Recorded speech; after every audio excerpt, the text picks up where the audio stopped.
अस्सलाम वालेकुम, I am Tooba and welcome back to another video. आज का हमारा टॉपिक है गोल्स ऑफ साइकोलॉजी।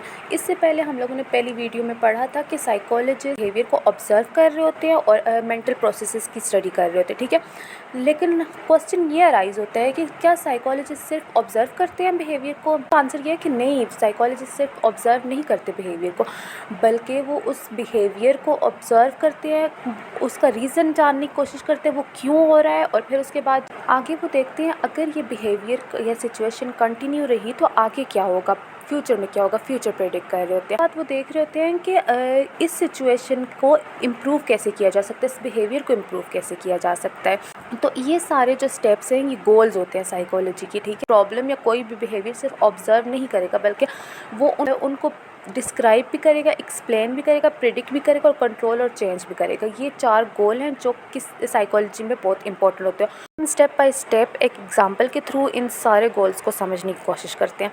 सबसे पहला गोल था, हम लोगों ने बात की थी डिस्क्राइब करने की कि व्हाट इज़ हैपनिंग, क्या हो रहा है। सबसे पहले साइकोलॉजिस्ट क्या करेगा, ऑब्जर्व करेगा, आइडेंटिफाई करेगा कि बिहेवियर क्या है, मसला क्या आ रहा है, ठीक है।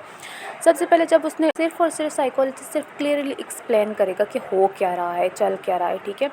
जैसे एग्जांपल ले लेते हैं कि एक स्टूडेंट है, स्टूडेंट क्लास में चुप रहने लगा है और ज़्यादा बात नहीं करता और पार्टिसिपेट नहीं करता किसी भी एक्टिविटी में और अपने दोस्तों से बात नहीं कर रहा और अक्सर वो परेशान रहता है। इस स्टेप पे साइकोलॉजिस्ट क्या करेगा, सिर्फ और सिर्फ वो डिस्क्राइब करेगा कि हो क्या रहा है, व्हाट इज़ हैपनिंग। फिर आ जाता है सेकंड गोल। सेकंड गोल में साइकोलॉजिस्ट एक्सप्लेन करेगा कि why it is happening, reason बताएगा कि ये क्यों हो रहा है। साइकोलॉजिस्ट अंडरस्टैंड करने की कोशिश करेगा कि ये सारी चीज़ें चल क्यों रही हैं, ठीक है। जैसे कि हम लोगों ने एग्जांपल ली थी वही बच्चे वाली, उसी एग्जांपल को कंटिन्यू करते हैं। बच्चा जब चुप रहने लगेगा तो साइकोलॉजिस्ट देखेगा कि क्या इसको एकेडमिक स्ट्रेस है जिसकी वजह से ये चुप रहने लगा है, या फिर फैमिली में कोई प्रॉब्लम है, या फिर सोशल डिफ़िकल्टी आ रही है, कोई और फैक्टर है जिसकी वजह से इसका बिहेवियर इतना डिस्टर्ब है, ठीक है। वो सिर्फ इसमें वो रीज़न काज जानने की कोशिश करके एक्सप्लेनेशन देगा कि इस वजह से बिहेवियर बच्चे का चेंज हो रहा है। फिर थर्ड स्टेज में साइकोलॉजिस्ट अपने साइकोलॉजिकल नॉलेज के थ्रू प्रिडिक्ट करेगा कि अगर ये बिहेवियर कंटिन्यू रहा तो फ्यूचर में क्या क्या डिस्टर्बेंस हो सकते हैं उसकी लाइफ में। एकेडमिक परफॉर्मेंस उसकी डिक्रीज़ हो जाएगी, उस बच्चे की फैमिली अफेक्ट हो जाएगी, फैमिली रिलेशनशिप अफेक्ट हो जाएंगे।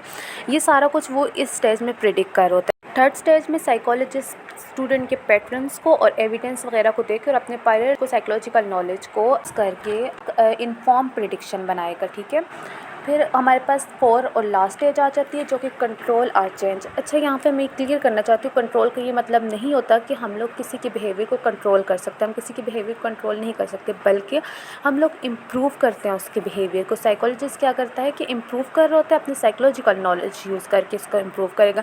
जैसे कि हमारी एग्जांपल आ गई, उसमें साइकोलॉजिस्ट क्या करेगा कि स्टूडेंट को स्ट्रेस मैनेजमेंट टेक्निक्स वगैरह लर्न करवाएगा और कोपिंग स्ट्रेटजीज़ वगैरह से वो काउंसलिंग प्रोवाइड करेगा ताकि स्टूडेंट अपनी प्रॉब्लम से डील कर सके।